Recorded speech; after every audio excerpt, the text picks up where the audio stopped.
नमस्कार प्यारे साथियों, कैसे हैं आप सब लोग? आशा करता हूँ आप बहुत बेहतरीन होंगे और आपकी पढ़ाई बहुत अच्छी चल रही होगी। एक बार फिर से मैं आप सबके सामने हाजिर हूँ पारितंत्र चैप्टर के साथ और इस beautiful channel NCERT on tips पे एक बार फिर से आप सभी का बहुत बहुत स्वागत है। चलिए, पारितंत्र जो चैप्टर है उसका एक लेक्चर आगे हो चुका है। पारितंत्र जो चैप्टर है उसका एक लेक्चर आगे हो चुका है जो कंप्लीटली जो है बेसिक पे था, जो कंप्लीटली बेसिक पे था। बेसिक चीज़ें उसके अंदर बताई गई थी। आप अगर इस लेक्चर से देखना शुरुआत कर रहे हैं तो आप आराम से कंटिन्यू कर सकते हैं। अगर आप इस लेक्चर में आ चुके हैं तो आप आराम से इसी लेक्चर के साथ जो है वो कंटिन्यू कर सकते हैं, कोई दिक्कत वाली बात नहीं है। यस, तो आप सभी तैयार हैं? हालांकि हमने पहले लेक्चर के अंदर इतनी भी बातें नहीं की थी। एनसीईआरटी की अगर बात करूं तो मैंने सिर्फ इतना पैराग्राफ बताया था और कुछ बेसिक चीज़ें मैंने बताई थी। इस पैराग्राफ को अभी पढ़ के सुना देता हूं मैं आपको। पारितंत्र जो है उसको प्रकृति की एक क्रियाशील इकाई के रूप में देखा जाता है। सारी जो क्रियाएं होती है वो पारितंत्र स्तर पर अपने को देखने को मिलती है। पारितंत्र के अंदर क्या होता है, जीवधारी या तो आपस में इंटरेक्ट करेंगे, बायोटिक बायोटिक, या फिर बायोटिक और अबायोटिक फैक्टर आपस में इंटरेक्ट करेंगे। बायोटिक या एबायोटिक फैक्टर जो है वो आपस में क्या करेंगे, इंटरेक्ट करेंगे, तो पारितंत्र का निर्माण होगा। यस, अब पारितंत्र का जो आकार है वो एक छोटे से तालाब से लेकर के एक विशाल जंगल या महासागर तक हो सकता है। ये मैंने बेसिक वाले लेक्चर में बताया है अच्छे से आपको। अभी आप अगर सीधा याद रख सकते हो तो रख सकते हो। यस, कई पारिस्थितिकी वैज्ञानिक संपूर्ण जीवमंडल को एक विश्वग्लोबी पारितंत्र के रूप में देखते हैं। उसके बाद अध्ययन की सुविधा के लिए हमने इसको दो भागों में बांटा था। पहला स्थलीय पारितंत्र, दूसरा जलीय पारितंत्र। स्थलीय पारितंत्र के अंदर इंपॉर्टेंट थे, स्थलीय के अंदर हमने जंगल, घास का मैदान, मरुस्थल, ये सारे हमने डाले थे स्थलीय के अंदर। और जलीय के अंदर हमने क्या डाले थे दोस्त? झीलें, तालाब, दलदली क्षेत्र, नदियाँ और एस्चुअरी या ज्वार नदमुख, ये हमने डाला था जलीय के अंदर। ये थोड़े इंपॉर्टेंट थे और कुछ अच्छे उदाहरण थे। उसके बाद सबसे इंपॉर्टेंट जो मैंने अंडरलाइन करवाई थी कि मानव निर्मित पारितंत्र के रूप में कौन कौन से हैं, तो एक तो शस्य भूमि है और एक है जल जीवशाला। नीट के लिए इंपॉर्टेंट था, मैंने अंडरलाइन भी करवाया था। उसके बाद इसको मैंने बोला कि इसको तो पढ़ना है, एनसीईआरटी ने बोला है कि इस चीज़ को पढ़ना है। ओके, तो इतना इंपॉर्टेंट ये चीज़ नहीं है, इस चीज़ बोली गई है कि आगे इसको आपको पढ़ना है। अब यहाँ से अपन इस की शुरुआत करेंगे। पारितंत्र संरचना एवं क्रियाशीलता, इस लेक्चर की शुरुआत अपन यहाँ से कर रहे हैं। अगर आप जुड़ चुके हैं आराम से देखिए, अच्छे से समझ में आएगा। यस, और लगभग most of portion upon clear करने की कोशिश करेंगे। यस, सबसे पहले हेडिंग क्या है कि पारितंत्र है उसकी संरचना किस प्रकार की होती है और कैसे अपन उसकी क्रियाशीलता को डिफाइन करते हैं, कौन कौन से फैक्टर हैं जो उसकी क्रियाशीलता को बताएंगे, उनके बारे में हम बात करेंगे। सबसे पहले अगर पारितंत्र की संरचना की बात करूं तो पारितंत्र का निर्माण कैसे होगा? पारितंत्र का निर्माण कैसे होगा, तो सबसे पहले क्या होता है, मान लो ये आपका एक कोई भौगोलिक क्षेत्र है। उस भौगोलिक क्षेत्र में बायोटिक भी हैं, मतलब खूब सारे जीव हैं, मनुष्य हैं, पेड़ पौधे हैं और भी बहुत सारे जीव जंतु हैं। साथ साथ में उसके अंदर मृदा है जहाँ आप रह रहे हो। उसके बाद सूर्य का प्रकाश आ रहा है वहाँ पे तापमान जनरेट हो गया है और वहाँ पे जल भी हैं, यानी कि वाटर के सोर्सेज भी हैं। तो जल, तापमान, मृदा और प्रकाश, ये सारे फैक्टर कौन से हैं? अबायोटिक फैक्टर हैं। कौन से फैक्टर हैं? अबायोटिक। और बाकी वाले जो फैक्टर है वो बायोटिक हैं। तो होगा क्या कि बायोटिक और बायोटिक जो फैक्टर हैं, बायोटिक और बायोटिक जो हैं, यानी कि जीव जीव आपस में क्या करेंगे, इंट्रैक्शन करेंगे, साझा करेंगे, लड़ाई लड़ेंगे, स्पर्धा भी कर सकते हैं, है ना। तो ये आपस में इंट्रैक्शन होता है एक प्रकार का। और दूसरा क्या हो सकता है कि जो बायोटिक फैक्टर हैं, जो आपके बायोटिक फैक्टर हैं, यानी कि जो जीव जंतु हैं, पेड़ पौधे हैं, ये अबायोटिक के साथ फैक्टर इंट्रैक्शन करेंगे। बायोटिक जो हैं वो अबायोटिक्स के साथ भी इंट्रैक्शन करेंगे। तब जाके तब जाके एक पारितंत्र का निर्माण होता है, एक पारितंत्र का निर्माण होता है। बोलो यस और नो, क्या आपको ये चीज़ समझ में आई? आगे बढ़ेंगे, आगे बढ़ेंगे, एनसीईआरटी को पढ़ना स्टार्ट करेंगे। अध्याय 13 में आपने पर्यावरण के विभिन्न घटकों के बारे में अध्ययन किया। इससे जो पहले वाला चैप्टर है उसके अंदर पर्यावरण के विभिन्न घटकों के बारे में आपको पढ़ाया गया था, जिसके अंदर प्रकाश है, मृदा है, तापमान है, जल है, ये सारी चीज़ें पढ़ाई गई। हालांकि नई वाली एनसीईआरटी में से ये पोर्शन हटा दिया गया है, लेकिन पुरानी एनसीईआरटी में अभी भी विद्यमान है। अगर आप पढ़ना चाहोगे तो मैं वीडियो आराम से डाल दूंगा, इसमें कोई दिक्कत वाली बात नहीं है। अब आपने उन घटकों के बारे में पढ़ा जिसके अंदर दोनों जैविक और अजैविक घटक शामिल है, ये चैप्टर 13 के अंदर अपन पढ़ते हैं। आपने पढ़ा कि किस प्रकार से जैविक और अजैविक घटक व्यक्तिगत रूप से एक दूसरे को और अपने आसपास के वातावरण को प्रभावित करते हैं। हमने पढ़ा था कि कैसे जो आपके अजैविक घटक हैं, कैसे जो आपके अजैविक घटक हैं वो इस वातावरण को, आसपास के वातावरण को प्रभावित करते हैं। कौन? अजैविक घटक। कौन कौन से? टेम्परेचर प्रभावित करेगा जीव को, यस। प्रकाश, तापमान भी प्रभावित करेगा, लाइट भी प्रभावित करेगी, यानी कि प्रकाश।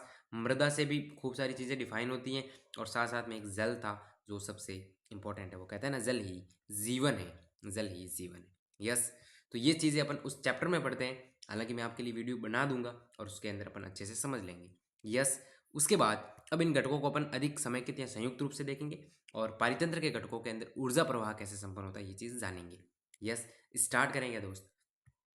जैविक और अजैविक घटकों की परस्पर क्रियाओं के फलस्वरूप एक भौतिक संरचना विकसित होती है जो प्रत्येक प्रकार के पारितंत्र की विशिष्टता है। यही चीज़ मैंने बताई कि जब बायोटिक, बायोटिक का मतलब होता है जैविक और अबायोटिक का मतलब होता है अजैविक, तो बायोटिक और अबायोटिक घटकों के बीच में जो पारस्परिक क्रियाएं होगी तो उसके फलस्वरूप जो एक फिजिकल स्ट्रक्चर बन रहा है, एक भौतिक संरचना बन रही है, वो पारितंत्र की एक विशेषता हो गई। वो क्या हो गई?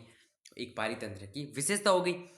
चलिए, एक पारितंत्र की पादप एवं प्राणी जातियों की पहचान करनी है या फिर उसकी गणना करनी है तो वो उसके कंपोजिशन या संगठन पे को प्रकट करेगा।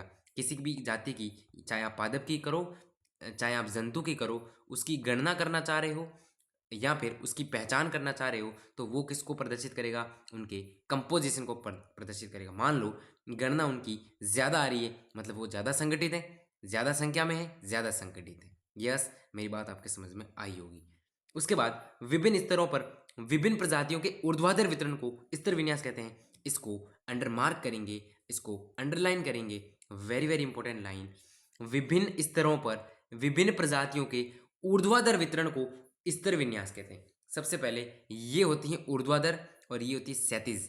इसको बोला जाता है क्षैतिज और इसको बोला जाता है ऊर्ध्वाधर। ये होता है ऊर्ध्वाधर। अगर हम धरती के लेवल पे देखेंगे तो ये अगर आपकी धरती है तो ये ऊर्ध्वाधर चीज़ें होगी। ये मतलब ये आपकी अगर मृदा है, ज़मीन है, तो ये ऊर्ध्वाधर होगी, ये चीज़ें ऊर्ध्वाधर होगी। तो अलग अलग प्रजातियाँ ऊर्ध्वाधर, उनका वितरण देखें तो उनका अलग अलग होता है और उस वितरण को क्या बोलते हैं? स्तर विन्यास बोलते हैं। जैसे कि जब आप धरती के ऊपर देखोगे, इसके ऊपर भूमि के ऊपर, ज़मीन के ऊपर देखोगे तो पेड़ जो होते हैं वो सबसे ऊंचे दिखाई देते हैं, घास तो बहुत नीचे दिखाई देती है अपने को, है ना। जड़ी बूटियां भी बहुत नीचे छोटी छोटी दिखाई देती है। तो ये स्तर ही तो हुए, ऊर्ध्वाधर स्तर पे देख रहे हैं इसको। पेड़ ज़्यादा ऊंचे हैं ऊर्ध्वाधर स्तर पर, घास नीचे ही रह रही है, जड़ी बूटियां और थोड़ी ऊपर रह रही है। ये चीज़ है, इसलिए इसको अपन स्तर विन्यास नाम देते हैं। इसको क्या नाम देते हैं? स्तर विन्यास नाम देते हैं। आइए एनसीईआरटी की मदद से इसके एग्जाम्पल समझते हैं। उदाहरण के लिए एक जंगल में वृक्ष जो है, पेड़ जो है, वो सर्वोपरि ऊर्ध्वाधर स्तर पर होता है। पेड़ सबसे ऊपर होता है तो उसको सर्वोपरि, सर्वोपरि मतलब सबसे ऊपर, सर्वोपरि मतलब सबसे ऊपर वाले ऊर्ध्वाधर स्तर के अंदर डाला गया है। किसको? वृक्ष को। झाड़ियाँ जो है वो छोटी छोटी होती हैं तो झाड़ियाँ इतनी सी होगी तो इसको द्वितीयक स्तर पर डाला गया है। द्वितीयक स्तर पे डाला गया है किसको? झाड़ियों को।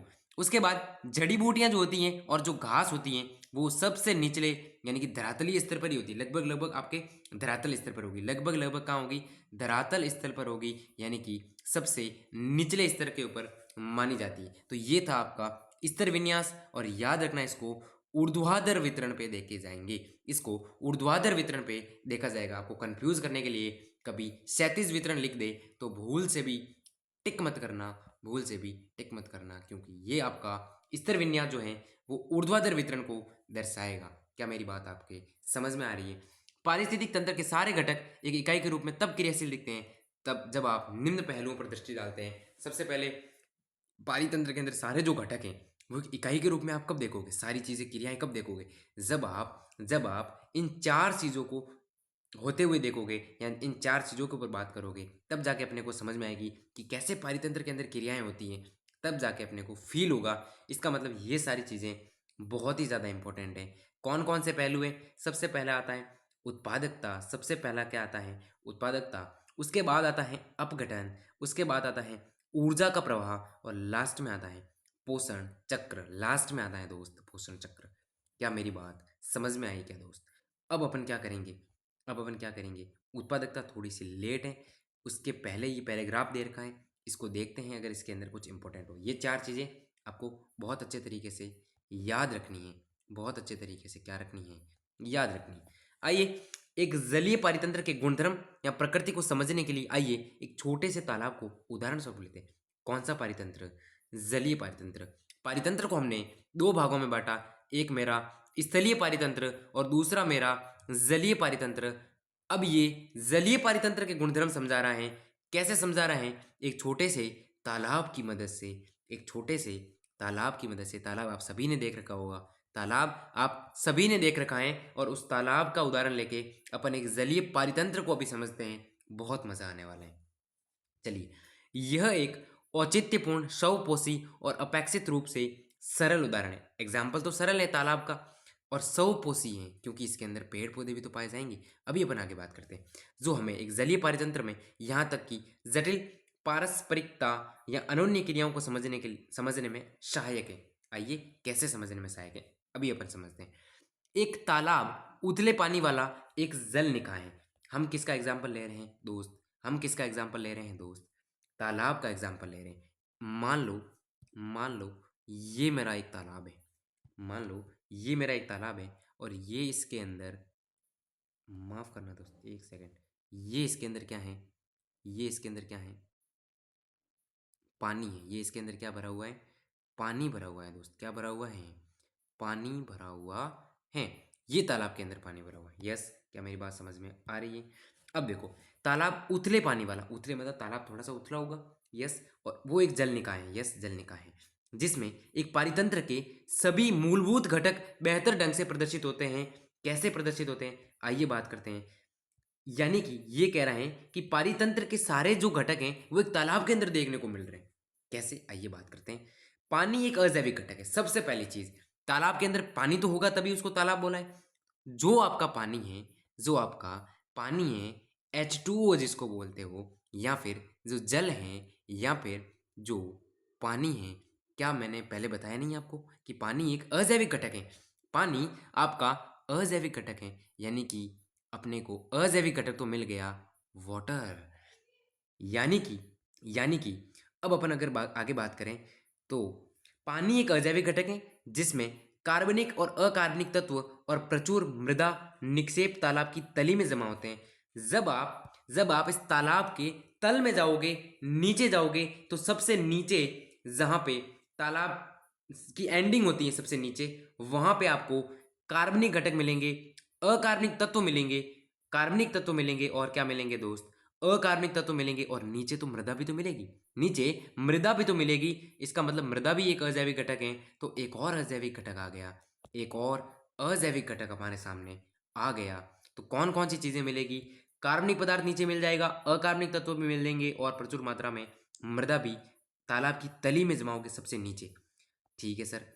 सौर निवेश यानी कि सूर्य की ऊर्जा, सूर्य से आने वाली ऊर्जा, ताप का चक्र, टेम्परेचर का चक्र, दिन की अवधि या लंबाई तथा अन्य जलवायु परिस्थितियां समूह से तालाब की क्रियाशीलता की दर को नियमित करते हैं। पूरे तालाब की जो क्रियाशीलता है उसकी दर को कौन नियमित करेगा? एक तो सूर्य से कितना टेम्परेचर आ रहा है, ताकि अपने को पता चलेगा कि तालाब के आसपास जो पेड़ पौधे हैं या तालाब के अंदर जो पेड़ पौधे हैं वो कितना खाना बना पा रहे हैं। तो एक तो सूर्य के प्रकाश से पता चलेगा।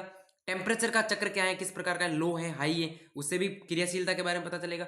दिन की अवधि कितनी है, दिन लंबा है या छोटा दिन है, उससे भी अपने को आइडिया हो जाएगा इस तालाब की क्रियाशीलता की दर का, इस तालाब की क्रियाशीलता की दर का।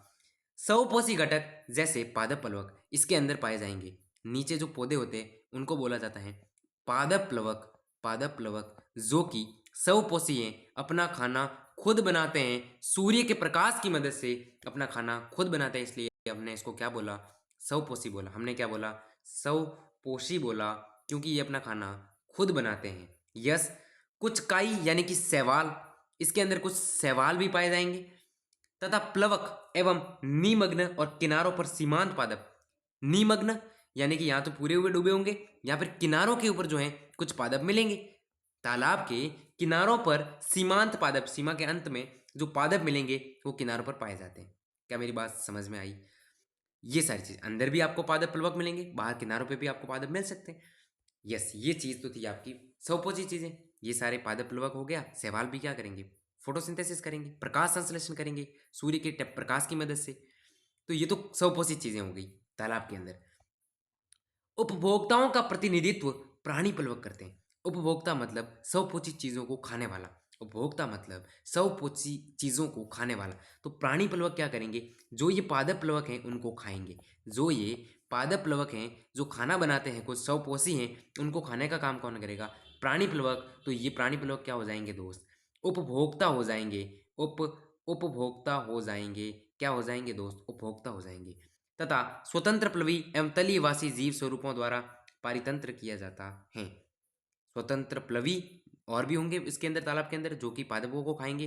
तलीयवासी भी जीव जो हैं वो भी पादपों को खाएंगे। तो ये सारे किसके उदाहरण हो गए दोस्त? उपभोक्ता के उदाहरण हो गए। अब तीसरी चीज एक और, अपघटक के उदाहरण कौन से? कवक और जीवाणु। कवक और जीवाणु, मान लो अंदर किसी पौधे की पत्तियां गिर गई या फिर अंदर किसी पौधे की मृत्यु या कुछ भी हो गई, तो उससे, उस पादप से जो अपघटक सामग्री मिलेगी, जो आपको अपघटक योग्य सामग्री मिलेगी, वो सामग्री अपघटन के लिए होगी। उसको क्या बोलते हैं इंग्लिश के अंदर? कंपोजिशन बोलते हैं, ऐसा कुछ बोलते हैं। चलिए छोड़िए, वो जो अपघटन है, सामग्री जो मिली है, कच्चा पदार्थ, उसको अपघटित करना पड़ेगा। वो कौन करता है? उस तालाब के अंदर पाए जाते हैं कवक और जीवाणु। कवक फंजाई और जीवाणु यानी कि बैक्टीरिया, वो अपघटन की क्रिया करेंगे। वो क्या करेंगे? अपघटन की क्रिया करेंगे, जो विशुद्ध रूप से कहाँ पाए जाएंगे? तालाब की तली में नीचे पाए जाएंगे, और वो भी प्रचुरता से पाए जाएंगे, खूब सारे पाए जाएंगे। यस, यह तंत्र किसी भी पारितंत्र और कुल मिलाकर जीव मंडल की सभी प्रक्रियाओं को निष्पादित करते हैं। अर्थात स्वपोषियों द्वारा सूर्य की विकिरण ऊर्जा के उपभोग से अकार्बनिक तत्वों को कार्बनिक तत्वों में बदलना, विभिन्न स्तरों पर परपोषितों द्वारा स्वपोषकों का भक्षण, मृत जीवों की सामग्रियों का अपघटन और खनिजीकरण कर स्वपोषकों के लिए मुक्त करना, इस घटना की पुनरावृत्ति बारंबार होती है। इसको समझने का प्रयास करेंगे, ये क्या कहना चाह रहा है। मैं एक चीज आसानी की भाषा में बताऊं तो ये आपका एक पादप है, ये सूर्य है। सूर्य ने प्रकाश डाला, पौधे ने क्या बनाया? फोटोसिंथेसिस किया। पौधे ने क्या किया? फोटोसिंथेसिस किया। तो फोटोसिंथेसिस से क्या हुआ? जो आपके अकार्बनिक तत्व थे, जो आपके अकार्बनिक तत्व थे, जो आपके अकार्बनिक तत्व थे, वो किस में बदल गए? कार्बनिक तत्वों में बदल गए। किस में बदल गए? कार्बनिक तत्वों में बदल गए। यस। उसके बाद उन कार्बनिक तत्वों को जो आपके उपभोक्ता होंगे, जो आपके उपभोक्ता होंगे, जो इन पौधों को खाएंगे, वो कार्बनिक तत्वों को ही खाएंगे। तो वो कार्बनिक तत्व अब किस में आ गए? उपभोक्ता में आ गए। यस। उसके बाद अगर आपकी अपघटन प्रोसेस अगर होता है, तो उस अपघटन प्रोसेस में क्या होता है? यहाँ पे लिखा हुआ देखो, मृत जीवों की सामग्रियां होगी, उसको अपघटन और खनिजीकरण स्वपोषकों के लिए अपन मुक्त कर देंगे। स्वपोषकों के लिए अब अपघटन के प्रोसेस में जो अपन चीज को लास्ट में मृदा के अंदर मुक्त करेंगे, जो चीज अपन मृदा में छोड़ेंगे, वो वापस कौन यूज लेगा? वही स्वपोषी यूज लेंगे। और बेसिकली अपघटन के अंदर बनते हैं अकार्बनिक पदार्थ। कुछ अकार्बनिक पदार्थ बनते हैं, कुछ अकार्बनिक पदार्थ बनते हैं। उन अकार्बनिक पदार्थों को ये पादप लेगा और कार्बनिक में बदलेगा। उन कार्बनिक को देखो क्या चक्र चल रहा है। सबसे पहले पौधे ने अकार्बनिक तत्वों को कार्बनिक तत्वों में बनाया, और वो कार्बनिक तत्व कौन ले गया? उपभोक्ता ले गया। कौन ले गया? उपभोक्ता ले गया। फिर अगर अपघटन का प्रोसेस हुआ है, तो मृदा के अंदर या जमीन के अंदर या तालाब के अंदर, कहीं कहीं पे भी जहाँ पे पारितंत्र देख रहे हो आप, वहां पे अकार्बनिक तत्व मिलेंगे आपको। अपघटन के प्रोसेस से आपको अकार्बनिक तत्व मिलेंगे, और वही अकार्बनिक तत्व का यूज पौधा ले लेगा और वापस बना देगा उसको कार्बनिक तत्व फोटोसिंथेसिस के थ्रू। फिर उसी कार्बनिक तत्व को वापस उपभोक्ता लेगा। तो ये चक्र आपका चलता रहता है। ऊर्जा की एक दिशीय गतिशीलता उच्च पोषी स्तरों की ओर तथा पर्यावरण में इसका अपव्यय और उष्मा के रूप में हानि होती है। इसका मतलब ऊर्जा की हानि होती रहेगी। कैसे? जैसे ये पेड़ था, इसने फोटोसिंथेसिस करके जो ऊर्जा बनाई, क्या आगे मान लो मनुष्य ने इस पेड़ को खाया, या कोई भी, चलो बकरी ने इस पेड़ को खाया। किसने खाया? बकरी ने इस पेड़ को खाया। तो बकरी ने उस पेड़ की कार्बनिक जो एनर्जी थी, कार्बनिक जो तत्व बने थे, वो सारे बकरी के पास आ गए। अब किसके पास? फिर मान लो शेर आया। तो शेर ने उस बकरी को खाया। तो एनर्जी, जहां पेड़ ने खूब सारी एनर्जी बनाई थी, उसमें से कुछ एक बकरी ने ली होगी, तो एनर्जी का लॉस। फिर बकरी ने कुछ तो अपने यूज भी की होगी। शेर के पास बकरी की सारी थोड़ी गई होगी, कुछ एक गई होगी। तो यहाँ पे एनर्जी का लॉस होगा, उष्मा के रूप में इसकी हानि होती रहेगी। और एक दिशीय प्रक्रिया है ऊर्जा की, एक एक से दूसरे में जा रही है ऊर्जा, एक दिशीय यानी एक डायरेक्शन के अंदर जा रही है। और उच्च पोषी स्तरों की ओर जा रही है। जैसे पेड़ आपका स्वपोषी था तो ये निम्न पोषी स्तर में आता है। जैसे ही बकरी ने पेड़ को खाया तो बकरी इससे उच्च पोषण स्तर में है, और बकरी को जब शेर खा जाता है तो शेर यहाँ पे उच्च पोषण स्तर के अंदर कहलाता है। तो ये ऊर्जा जो है एक तो उच्च पोषण स्तर की ओर जाएगी, और दूसरा एक दिशी होगी, एक दिशा में जाएगी, एक डायरेक्शन में जाएगी, बाई डायरेक्शन नहीं होती है, यूनि डायरेक्शन में होती है, एक डायरेक्शन में। और दूसरा इसकी हानि होती रहेगी ऊष्मा के रूप में, इसका खर्चा अपव्यय मतलब खर्च होती रहेगी और हानि भी होती रहेगी। क्या मेरी बात समझ में आई क्या दोस्त? इतना आपका क्लियर है? इतना आपका क्लियर है तो आगे बढ़ेंगे अपन उत्पादकता की ओर। आगे किसकी ओर बढ़ेंगे हम? उत्पादकता की ओर बढ़ेंगे।